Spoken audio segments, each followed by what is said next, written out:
প্রিয় দর্শক, আমি শামীমা ঝুমুর আছি আমার বাংলা ডিজিটাল প্ল্যাটফর্মে। চলুন আজকে আমরা কিছু ব্যবসা বাণিজ্য নিয়ে কথা বলি। কিছু ব্যবসা করতে চান আপনি, ঘরে বসে নিজের মতো করে একটা সময় সেটা আপনি স্বপ্ন দেখতে পারেন বড় কিছু হবে। চলুন আমরা কিছু আলোচনা করি। যেমন আপনি যদি ঘরে বসে ক্লোথিং ব্যবসা আর কি কাপড়ের বিজনেস করতে চান, হ্যাঁ, সেই ক্ষেত্রে আপনি কি করবেন? এরকম প্রশ্ন আমাদের অনেকেরই থাকে এবং আমরা আসলে কোথা থেকে শুরু করবো এটা আমরা অনেকেই জানি না। সো সেই ক্ষেত্রে প্রথমেই আমরা যে ভুলটা করি, আমরা প্রথমেই কিছু প্রোডাক্ট কাপড় কিনে নিয়ে আসি, সেগুলোর ছবি টবি তুলে তারপরে আমরা ফেসবুক বা আমার যে অনলাইন পেজ সেখানে আমরা দিই। দেওয়ার পরে যেটা হয়, একটা মানে লোকজন সেটা যখন মাসের পর মাস যায়, দিন যায়, সেখানে কোনো রেসপন্স নেই, বিক্রি নেই, একটা সময় আমাদের মন ভেঙে যায়। তাহলে আমরা কি করব? চলুন আমরা কিছু স্টেপ বাই স্টেপ, কিছু এই কাপড়ের ব্যবসার কিছু স্টেপ বাই স্টেপ জিনিসগুলো আমরা একটু জেনে নেই। প্রথমেই আপনি যে ভুলটা করবেন না সেটা হচ্ছে আপনি একসাথে প্রথমেই কোনো কাপড় কিনে আনবেন না। আপনি কি করবেন, কিছু স্যাম্পল নিয়ে আসবেন কোনো দোকান থেকে, তারপর সেগুলোর ছবি তুলবেন, সেগুলো পোস্ট করবেন এবং সেইগুলোর হচ্ছে রিভিউ কমেন্টগুলো আপনি ফলো করবেন। এবং এই যে আপনি যে ছবি তুলছেন বা আপনি পোস্ট করছেন, আজকাল মানুষ কিন্তু রিয়েল লাইফ ট্রাই অন এটাকে পছন্দ করে। আপনি নিজে পড়ুন বা আপনার কোনো বন্ধুকে দিয়ে, কাস্টমারকে দিয়ে আপনি পরিয়ে হাঁটাচলা করে এবং আলো আধারিতে এটা কেমন লাগে, হ্যাঁ, সেই একদম রিয়েল ট্রাই অন আপনি ভিডিও তৈরি করুন। আপনি সুন্দর সেই ক্লথটার আনবক্সিং ভিডিও তৈরি করুন, করে আপনি সেটা ফেসবুকে দিতে পারেন। এবং তাতে কি হয়, তখন যারা কাস্টমার তারা হচ্ছে রিয়েল যে ট্রাই অন যে ভিডিওগুলো দিয়ে তাকে আসলে পড়লে কেমন লাগে সেটা একটা ইমেজ তারা পেতে পারে।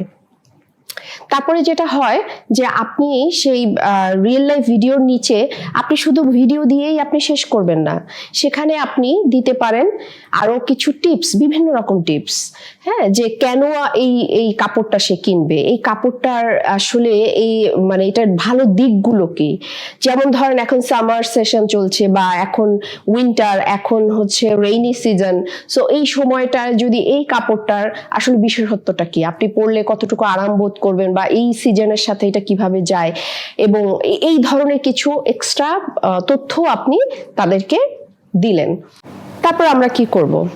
তারপর আমরা যেটা করতে পারি সেটা হচ্ছে আমরা একটা কন্টেস্ট তৈরি করতে পারি, হ্যাঁ, যেটা হচ্ছে যে আপনি প্রথম 10 জন যিনি কিনবেন তাদেরকে একটা থ্যাংক ইউ কার্ড আপনি দিতে পারেন, হ্যাঁ, যে তারা যখন কিনছে তাদেরকে একটা থ্যাংক ইউ কার্ড তাদের জন্য কিন্তু অনেক বড় একটা গুরুত্ব বহন করে, বা ছোট্ট একটা গিফট, হ্যাঁ।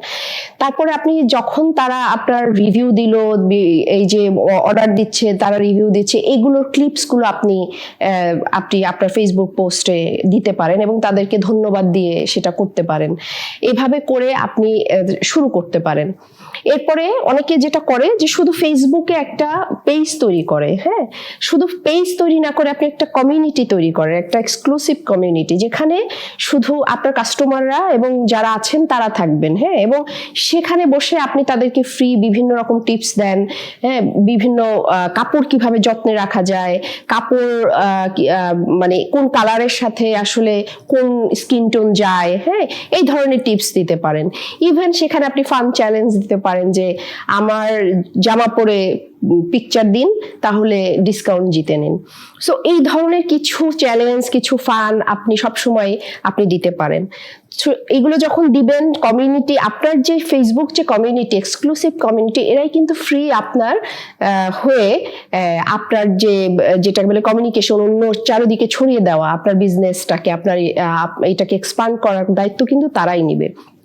সো আপনি এইভাবে করে তাদেরকে এনকারেজ করতে পারেন। মনে রাখবেন, মানুষ কিন্তু মানুষকেই বিশ্বাস করে। সো আপনি যখন একটা প্রোডাক্ট বিক্রি করবেন, সেটা সততা বজায় রেখে আপনি চেষ্টা করবেন তার সঠিক গুণাগুণ, সঠিক রং, সঠিক যেই তথ্যটা সেটা সবাইকে দেওয়ার জন্য। এবং সেই সাথে সাথে আপনি আরো এক্সট্রা তাকে বিভিন্ন রকম তথ্য দিতে থাকবেন। যেমন ধরেন একটা কাপড় কেনা শুধু বাই ওয়ান বাটনই থাকবে না, সে বাই ওয়ান বাটনের নিচে আপনি দিবেন সেই কাপড়ের গুণাগুণ, কিভাবে সে যত্ন নিবে, কিভাবে সেটাকে সে প্রিজার্ভ করবে, কিভাবে সে ওয়াশ করবে, এই তথ্যগুলো আপনি দিবেন। সো এগুলো তখন কাস্টমারকে আকৃষ্ট করে। সবসময় মনে রাখবেন যে কোনো বিজনেসই প্রথম থেকে আপনাকে স্ট্রাগল করতে হবে, অনেক বেশি স্ট্র্যাটেজিক্যালি আগাতে হবে, আপনাকে অনেক বেশি প্ল্যান করতে হবে, ধৈর্য, প্যাশন এই জিনিসটা রাখতে হবে। মনে রাখবেন যারা হেরে যায় তারা কিন্তু তাদের যে ধৈর্য এবং প্যাশনটা থাকে না বলেই তারা হেরে যায়। যারা জিতে তারাই হচ্ছে ব্র্যান্ড, তারাই ধৈর্য এবং প্যাশনটা ধরে রাখে বলেই তারা আজকে একটা ব্র্যান্ড তৈরি করতে পেরেছে।